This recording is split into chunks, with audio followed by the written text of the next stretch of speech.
नमस्कार शेतकरी मित्रांनो, माझं नाव आहे युवराज. मी तुमचं माझ्या या तुळजाभवानी ड्रॅगन फार्म या यूट्यूब चॅनलमध्ये सगळ्यांचं स्वागत करतो. हा व्हिडिओ विशेषतः नवीन शेतकऱ्यांसाठी असेल. ज्या शेतकऱ्यांची 1-2 वर्षाची ड्रॅगन फ्रूटची बाग आहे त्यांच्यासाठी असेल.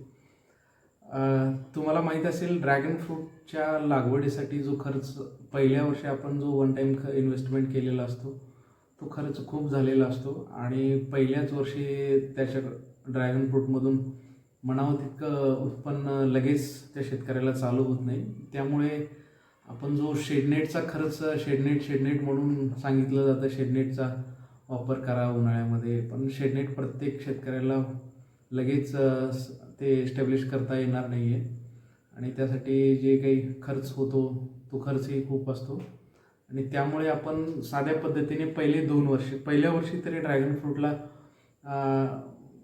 सनबर्निंगचा एवढा धोका नसतो. दुसऱ्या वर्षी याला म्हणजे ज्यावेळेस तुमची ड्रॅगन फ्रूटची पानं मॅच्युअर झालेली असतात त्यावेळेस यावर सनबर्निंगचा अटॅक होऊ शकतो. सनबर्निंग म्हणजे काय? उन्हाळ्यामध्ये जे तापमान वाढलेलं असतं त्या वाढलेल्या तापमानामुळे जे पानामध्ये जे आधीच ड्रॅगन फ्रूटच्या पानामध्ये पाण्याचं स्टोरेज, वॉटर कंटेंट जास्त असतं आणि वरून जर जर जास्त असेल तर मग त्या ठिकाणी सनबर्निंग होण्याचं चान्सेस जास्त असतात. म्हणून आपण यासाठी साधे उपाय केले तरी चालतील.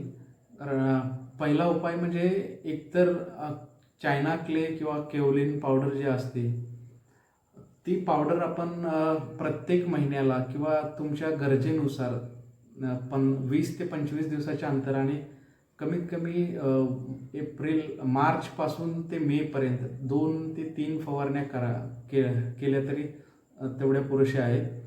आणि त्यासोबतच इंटरक्रॉपिंग म्हणून आपण 2 लाईनच्या मध्ये ज्वारी किंवा बाजरा, मका यासारखी जी पिकं, उंच हाईट जाणारी ही जी पिकं आहेत ही जर लावली तर आपण त्याचा दुहेरी फायदा होईल. एकतर तो आपल्या जनावरांसाठी चारा म्हणून त्याचा यूज केला जाईल आणि त्यापासून डायरेक्ट जे सनलाईट आहे ते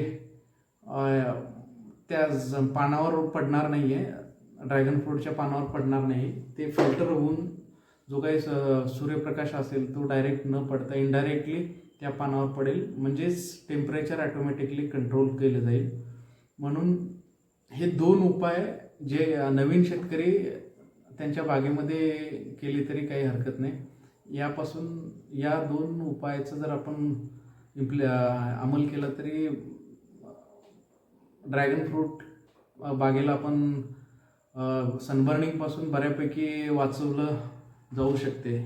एवढा मोठा खर्च करून तुम्ही लगेच शेडनेट वगैरे सेटअप करण्याच्या चक्करमध्ये पडायचं नाही, कारण त्याचा खर्चही खूप असतो सुरुवातीला. त्याच्यामुळे ह्या 2 उपाय ही नक्कीच फायदेशीर ठरू शकतात.